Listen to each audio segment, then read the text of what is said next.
सभी सारस्वत साथियों को नमस्कार, सुप्रभात।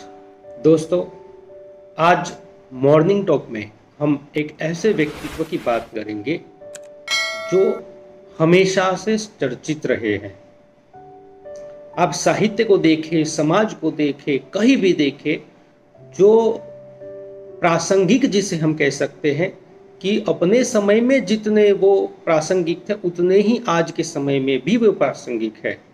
ऐसे एक साहित्यकार की अगर हम बात करें जो हमारे जीवन के साथ जुड़े हुए हैं, हमारे समाज के साथ जुड़े हुए हैं और पल पल जिनके वाक्य जिसे हम कह सकते पल पल जिनके शब्द आज भी उतने ही सार्थक है जितने उस समय थे, ऐसे एक कवि की हम बात करेंगे, समाज सुधारक की बात करेंगे।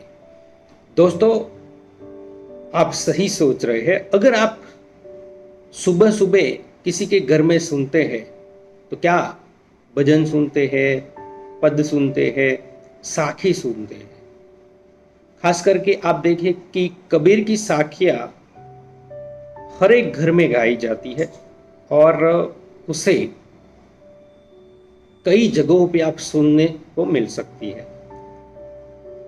दोस्तों, कबीर एक ऐसे कवि थे जो समाज सुधारक थे, साहित्यकार थे और साथ साथ उन्होंने अपने समाज में या अपने समय के समाज में जो भी धार्मिक आडंबर थे या और जो जो उनको रूढ़ियाँ या जो कुछ उनको ऐसा लगा कि ये बुरा है, उसको सबको लताड़ा है। चाहे वो किसी भी धर्म की बात हो, चाहे कोई जात की बात हो, चाहे कोई व्यक्तित्व की बात हो या कोई भी हो। जात पात पूछे नहीं कोई, हरि को भजे सो हरि का होई। कबीर के दोहे आज भी प्रासंगिक है। तो आज कबीर का एक भजन है और उसको मैं आपके सामने प्रस्तुत कर रहा हूं। दोस्तों, ये भजन जो है ये लोक कबीर जिसे हम कह सकते हैं कि लोगों में, लोगों के मुख पर आज भी है। आप मालवी भाषा की जब बात करेंगे या मध्य प्रदेश की ओर, तो वहां पर ये भजन आपको बार बार सुनने को मिल सकता है। कबीर ने प्रतीकात्मक रूप से अपनी शरीर की बात की है, जैसे कि हमारा शरीर जो है वो किससे बना है और किस प्रकार से ये चलता है और किस प्रकार से नष्ट होता है, पूरी बात जो है एक भजन में उन्होंने समेट ली है। तो आइए सुनते हैं कबीर का ये भजन। नमस्कार। कबीर का ये भजन जो एक शरीर है और शरीर को प्रतीकात्मक रूप से गाड़ी का प्रतीक देते हैं और गाड़ी के प्रतीक को किस प्रकार से भजन में वो बताते हैं। जरा हल्के गाड़ी हाको मोरे राम गाड़ी वाले।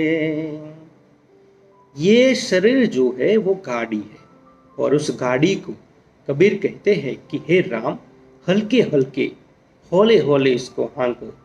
यहाँ पर राम शब्द की जो प्रयुक्ति है वो दशरथ पुत्र राम न होकर एक परम तत्व जो तत्व इस सारी गाड़ी को चला रहा है, इस सृष्टि को चला रहा है, उस तत्व को संबोधित करते हुए कहा है। जरा धीरे धीरे गाड़ी हाको मोरे राम गाड़ी वाले। जरा हल्के गाड़ी हाको मोरे राम गाड़ी वाले। गाड़ी मारे रंग रंगीले पहिया है लाल गुलाल।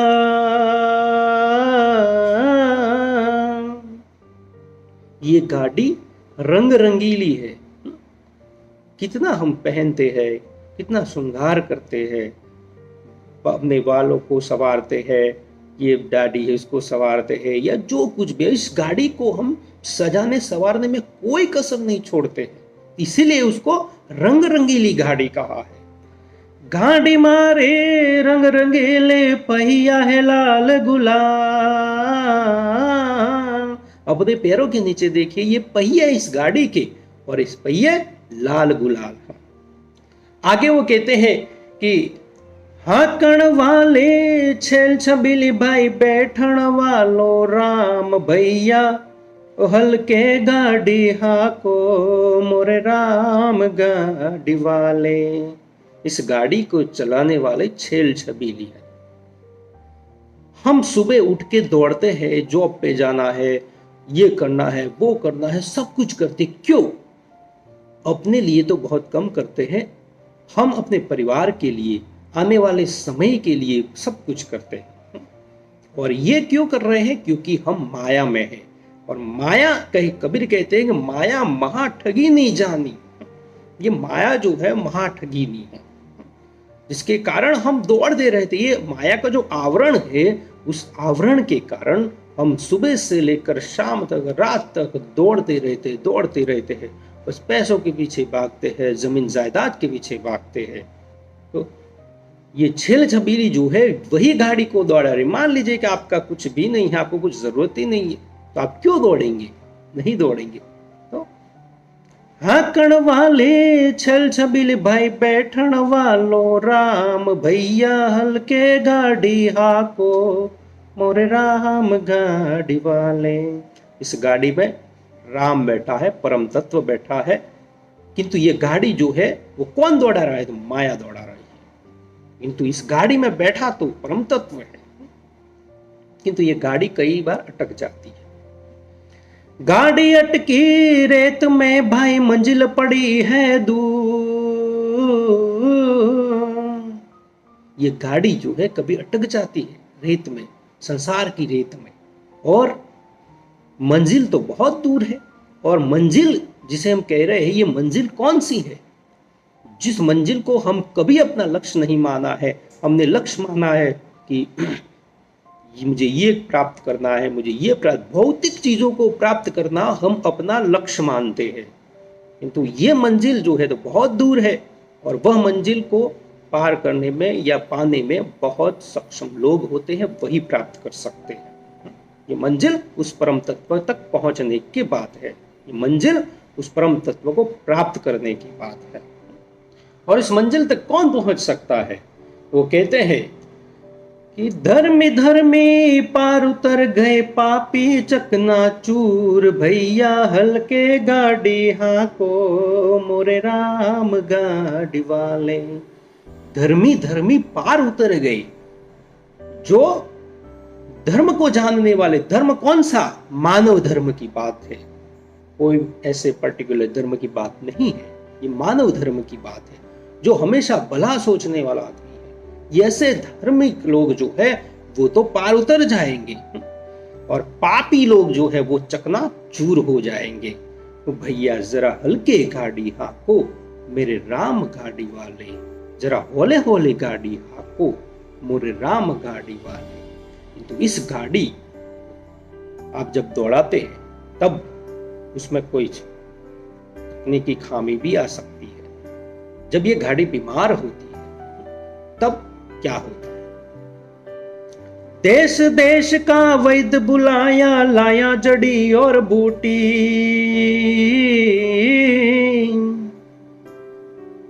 जड़ी बूटी तेरे काम न आई, जब राम के घर की छूटी रे भैया, हल्के गाड़ी हाको मोरे राम गाड़ी वाले।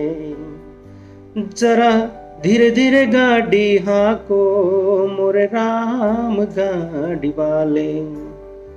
देश देश का वैद्य बुलाया, लाया जड़ी और बूटी। ये गाड़ी जब बीमार होती है उसको ठीक ठाक करने के लिए अनेक प्रकार के वैद्य बुलाए जाते हैं, अनेक प्रकार के डॉक्टर को आप बुलाते हैं। आप बहुत पैसे वाले हैं तो अमेरिका से, विदेशों से आप डॉक्टर को बुलाते हैं। किंतु जब राम के घर की छूटती है ना, तब कोई भी वैद्य बुलाइए, कोई भी डॉक्टर बुलाइए, कितना भी बड़ा डॉक्टर बुलाइए, किसी की कोई नहीं बनती है। क्योंकि वहां से आपका आदेश निकला है, राम के घर की छूटी रे भैया, जरा हल्के गाड़ी हाको मेरे राम गाड़ी वाले। तो दोस्तों, हमारे पास मान लीजिए बहुत सारे पैसे हैं, बहुत हमारी पहचान है, आपने बहुत धन इकट्ठा कर लिया है। जैसे आगे कहा कि माया के पीछे हम भागते हैं, पैसों के पीछे भागते हैं, भौतिक चीजों के पीछे भागते हैं। असली मंजिल तो बाजू में रह जाती है। किंतु हम उस भौतिकता की दौड़ में इतने बढ़ गए, इतने आगे बढ़ गए हैं कि अपनी असली मंजिल को भूल गए हैं। कबीर इसी पर अपने समय की जो बात है वो उस समय कहा हुआ और आज भी इतना ही सार्थक है। इतने सालों पहले भी वो बात कर गए हैं और आज भी इतना सार्थक कि आदमी भविष्य में यही करेगा और आज ये कर रहा है। और अब देखिए कि अस्पताल में जाएंगे, इस गाड़ी में कुछ होगा तो, और जब डॉक्टर कहेंगे कि भाई यहाँ से बुलाओ वहाँ से बुलाओ, बुलाएंगे, किंतु अगर राम के घर की छूट गई है तो किसी के बस की बात नहीं है। और जब बस की बात नहीं रहती है तब ये गाड़ी जो है वो उस परम तत्व के पास चली जाती है। तब क्या होता है, वो कहते हैं,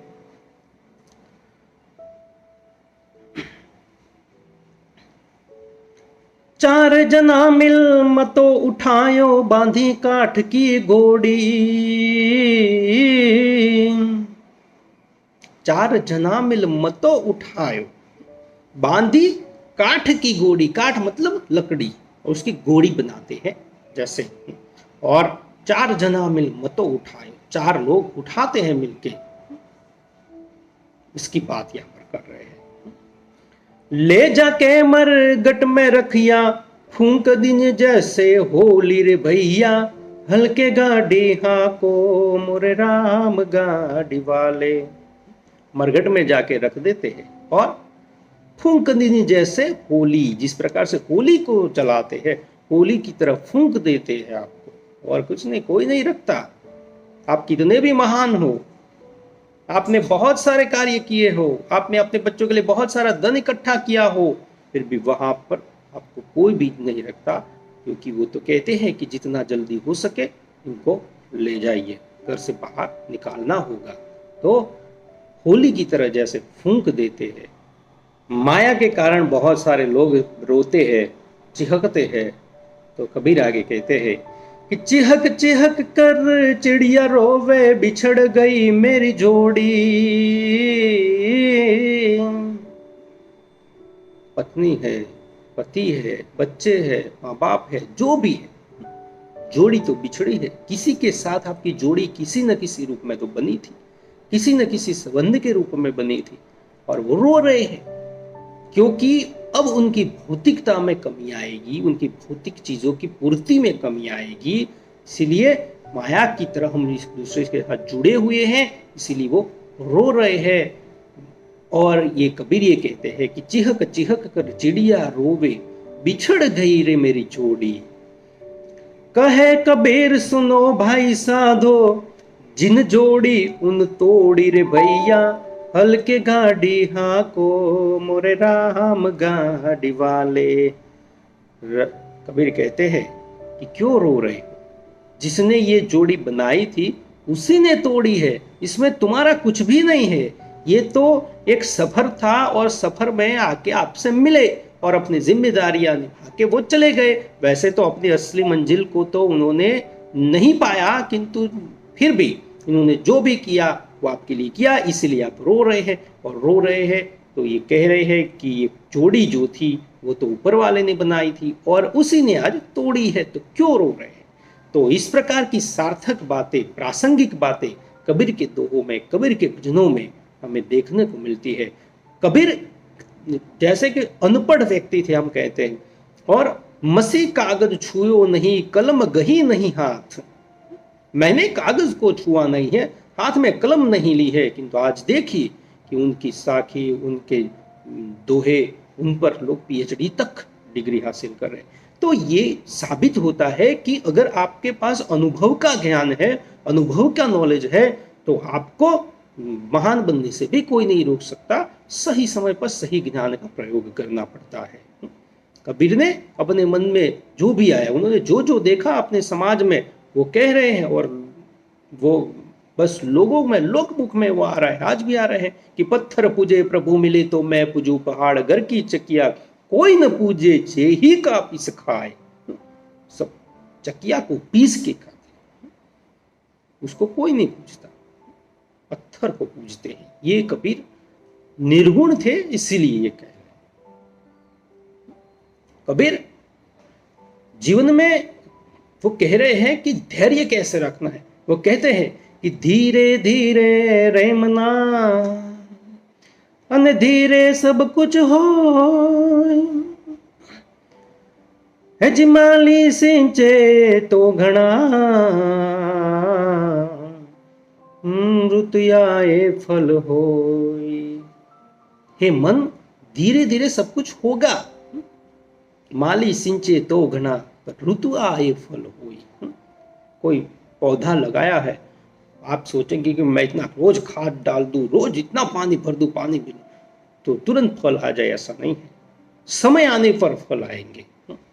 तो हे मन, धीरे धीरे रे मना धीरे सब कुछ होई, माली सिंचे तो घना ऋतु आए फल होई। जब ऋतु आएगी तभी फल आएंगे। तो जीवन में इस प्रकार से हमें भी किसी बातों में धैर्य रखना बहुत ही जरूरी है।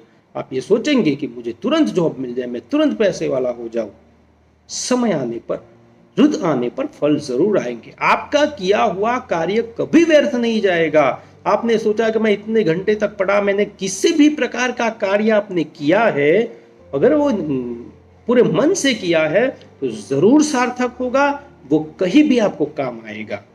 आप ये समझते हो कि मैंने इतना कार्य किया, मुझे असफलता मिली है, उसका आपको ये ध्यान रखना है कि वो कहीं ना कहीं आपको जरूर काम में आएगा।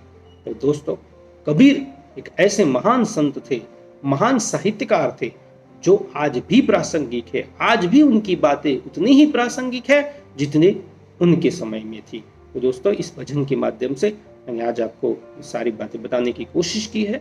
अगर आपको ये मॉर्निंग टॉक अच्छा लगता है तो बेल आइकन जरूर प्रेस करते और सब्सक्राइब जरूर कर दे दोस्तों। और आने वाले मॉर्निंग टॉक में मिलते हैं। बहुत बहुत धन्यवाद।